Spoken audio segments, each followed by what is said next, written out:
Hello അസ്സാം വലൈക്കും. അങ്ങനെ നമ്മൾ അബുദാബിനോട് വിട പറയുകയാണ് കേട്ടോ. ഇത് കണ്ടോ, ഇന്ത്യ ഗേറ്റിനേക്കാളും കവിച്ചിട്ടോ. ഇത് എന്ത് ഗേറ്റാണ് അള്ളാഹു അലം. എന്തായാലും ശരി, നല്ല ഭംഗിയുണ്ട് കാണാനല്ലേ. ഇത് അബുദാബി ഗേറ്റാണ് തോന്നുന്നു. പറഞ്ഞതാ എന്താ പറയുക, കാർ ഓടിക്കൊണ്ട് എവിടെ എത്തി, ദുബായി എത്തിയിട്ടോ. മാഷാ അല്ലാ. ഇനി ഇവിടുത്തെ കുറച്ച് സ്ഥലങ്ങളൊക്കെ കണ്ടാൽ പിന്നെ നമ്മൾ നേരെ നാട്ടിലേക്ക് പോവും. എന്തായാലും ശരി, കുഞ്ഞാറ്റ നല്ല ഉറക്കമാണ് വണ്ടിയിലിരുന്നിട്ട്. ഫുഡൊക്കെ കഴിച്ചു കഴിഞ്ഞു. നമ്മളൊന്നും കഴിച്ചിട്ടില്ല കേട്ടോ, ദുബായിൽ നിന്ന് കഴിക്കാമെന്ന് വെച്ചു. അതിൻ്റെ ഇടയിൽ കൂടെ ജ്യൂസ് അങ്ങനെ മറ്റുള്ള പലഹാരങ്ങളൊക്കെ കഴിച്ചു എന്നല്ലാണ്ട് ഫുഡ് കഴിച്ചിട്ടില്ല. ഇതുണ്ടോ, ഇത് ഓൾഡ് ദുബായ് ആണ് കേട്ടോ ഈ കാണുന്നത്. അപ്പം ഞാൻ ഇങ്ങനെ വിചാരിച്ചു, ദുബായ്ക്ക് എന്താ എത്രങ്ങാനും പേരാ. നമ്മൾ ഡൽഹി, ന്യൂ ഡൽഹി എന്നൊക്കെ പറയുന്ന പോലെ Dubai, old Dubai, Deira Dubai. എന്തായാലും ശരി, ഇവിടുത്തെ ഫ്ലാറ്റുകൾ ഇങ്ങനെ കാണാൻ തുടങ്ങി. നല്ല ഭംഗിയുണ്ട് കാണാൻ. ഞാൻ പറഞ്ഞില്ലേ, നേരത്തെയൊക്കെ പറഞ്ഞ പോലെ തന്നെ വർണ്ണിച്ചാലും എനിക്ക് വാക്കുകളില്ല എന്ന് പറയൂലേ, അതുപോലെയാണ് കേട്ടോ. പിന്നെ കണ്ടില്ലേ, അയ്യോ എങ്ങനെ ഇത് പറഞ്ഞു തരിക, എന്തോരം ഭംഗിയാണ് ആ ഫ്ലാറ്റുകളൊക്കെ കാണാൻ. ഇത്രയും അകലെ നിന്ന് തന്നെ അതങ്ങനെ. അപ്പോൾ പിന്നെ അടുത്ത് നിന്ന് എന്തായിരിക്കും. അപ്പോൾ നമ്മൾ എന്ത് കണക്കൂട്ടി, ആദ്യം ഇവിടെ ദുബായ് ഫെസ്റ്റിവൽ നടന്നുകൊണ്ടിരിക്കുന്നുണ്ട്. അപ്പോൾ ആദ്യം അങ്ങോട്ട് പോകാമെന്ന് വിചാരിച്ചിട്ടോ. ഇവിടെ ഇതാ റോഡ് ക്രോസിങ് കണ്ടല്ലോ, ഒരു പച്ച ലൈറ്റ് കത്തിയാലേ നമ്മൾ അപ്പുറത്തേക്ക് കടക്കാൻ പറ്റുള്ളൂ. നമ്മുടെ നാട്ടിലെ പോലെ ആണെങ്കിൽ പെട്ടു. എന്തായാലും ശരി, നമ്മൾ ആദ്യം ഗ്ലോബൽ വില്ലേജിലെത്തി. ഗ്ലോബൽ വില്ലേജാണ് കാണുന്നത്.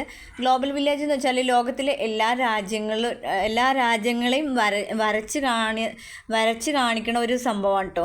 ഇതുണ്ടല്ലേ ഗ്ലോബൽ വില്ലേജ്.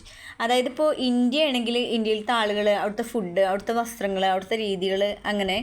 ചൈനയാണെങ്കിൽ ചൈനയിലത്തെ ആളുകൾ, അവിടുത്തെ ഫുഡ്, അവിടുത്തെ വസ്ത്രങ്ങൾ, അവിടുത്തെ ആഭരണങ്ങൾ, അങ്ങനെ ഓരോ രാജ്യത്തെ സംഭവങ്ങളൊക്കെ കാണിക്കുന്നുണ്ട് കേട്ടോ. അതാണ് ദുബായ് ഫെസ്റ്റിവൽ. അറബികളൊക്കെ പർച്ചേസിങ് കഴിഞ്ഞിട്ട് പോവുകയാണോ അതോ ഇനി പർച്ചേസിങ്ങിന് പോകണമെന്നറിയില്ല. എന്തായാലും ശരി, നമ്മളവിടെ എത്തി. ഇനിയിപ്പോൾ ആദ്യം അകത്ത് കിടക്കണമെങ്കിൽ എന്ത് വേണം? ടിക്കറ്റ്. അപ്പോൾ ടിക്കറ്റ് ആരെടുക്കണതെന്നറിയോ? ഉഷാണ് എടുക്കുന്നത്. ഉഷന് ഇവിടെ വന്നിട്ട് ഒന്നും കൂടെ ഹിന്ദി അല്ല അറബിയും കൂടി പഠിഞ്ഞു തോന്നുന്നു എനിക്ക്. എന്താണ് എൻ്റെ കുഷിൻ്റെ നടത്തവും ഇരുത്തമൊക്കെ കാണുമ്പോൾ. എന്തായാലും ശരി, ടിക്കറ്റ് എടുക്കുന്നുണ്ട്. ടിക്കറ്റ് എടുത്താലേ അകത്ത് കയറാൻ പറ്റുള്ളൂ കേട്ടോ. പാപ്പി ആഷിമോനും ഇവിടെ ബാഗൊക്കെ ചെക്ക് ചെയ്യുക, അങ്ങനെ എന്തോ ഒരു സംഭവമുണ്ട്. അതൊക്കെ കഴിഞ്ഞ് നമ്മൾ അകത്ത് കയറിട്ടോ. അകത്ത് ഒന്നും പറയാനില്ല, എന്താ ഒരു ലോകം. ഈ ലോകത്ത് മറ്റൊരു ലോകങ്ങളോ. ആദ്യം നമ്മൾ ഇവിടെ പോയെന്ന് പറയും, ഇന്ത്യയിൽ അൽ ഹിന്ദ് കണ്ടില്ലേ, ഇന്ത്യ വിട്ടൊരു കളിയില്ല എന്ന് പറയുന്നത് എൻ്റെ വിഷയം. ഞാൻ പറഞ്ഞു നമ്മൾ ഇന്ത്യയിൽ നിന്നല്ലേ വരുന്നത്, പിന്നെ എന്താ ആദ്യം ഇന്ത്യക്ക് പോകണമെന്ന് പറഞ്ഞു. എന്തായാലും ശരി, ഇന്ത്യ കണ്ടിട്ടുള്ളൂ, ബാക്കി കാര്യം എന്ന് പറഞ്ഞു. അങ്ങനെ നമ്മൾ നടക്കുകയാണ് ഇന്ത്യ എന്ന ഈ ലോകത്തിൽ കേട്ടോ. ഗ്ലോബൽ വില്ലേജിലത്തെ ഇന്ത്യയിൽ കൂടെയാണ് ഇപ്പോൾ നമ്മളുടെ നടത്തം. പക്ഷേ ഞാനൊരു കാര്യം പറയട്ടെ, സബ്സ്ക്രൈബ്, ലൈക്ക് ആൻഡ് ഷെയർ. നിങ്ങൾ സബ്സ്ക്രൈബ് ചെയ്താലേ എനിക്കൊരു ഉപകാരമാവുള്ളൂ കേട്ടോ. എന്തായാലും ശരി, കുഞ്ഞാറ്റ എല്ലാവരുടെ തോളിലും കിടന്ന് അവസാനം ബേബിയുടെ തോളിൽ തന്നെ എത്തിയിട്ടോ. ബേബിയുടെ തോളിൽ നിന്ന് എനിക്ക് വാങ്ങണമെന്നുണ്ട്, പക്ഷേ വീഡിയോ എടുക്കണ്ടേ. പാപ്പയും ഹാഷിമോനും കാര്യമായിട്ട് ഫോണിൽ എന്തൊക്കെയോ എന്താ പറയുക, എന്തൊക്കെയൊക്കെയോ ആണ്. പുഷിൻ്റെ നിന്ന് മാറി നടക്കുന്നുണ്ടോ, ഞാൻ ഇത് ശ്രദ്ധിക്കാതിരിക്കണമൊന്നുമില്ല. പുഷിന് എന്താ പറയുക, വിട്ട് നടക്കണു. അപ്പോൾ എന്നെയും കൂടെ കൂട്ടണ്ടേ. ഞാനാണെങ്കിൽ വല്ല പൊട്ടന്മാരെ നിധി കിട്ടിയ പോലെ ഫോണും പിടിച്ചിട്ട് ഓരോരോ കാഴ്ചകളും ഇങ്ങനെ, കാരണം അത് നിങ്ങൾക്ക് കൂടെ കാണിച്ചു തരണ്ടേ.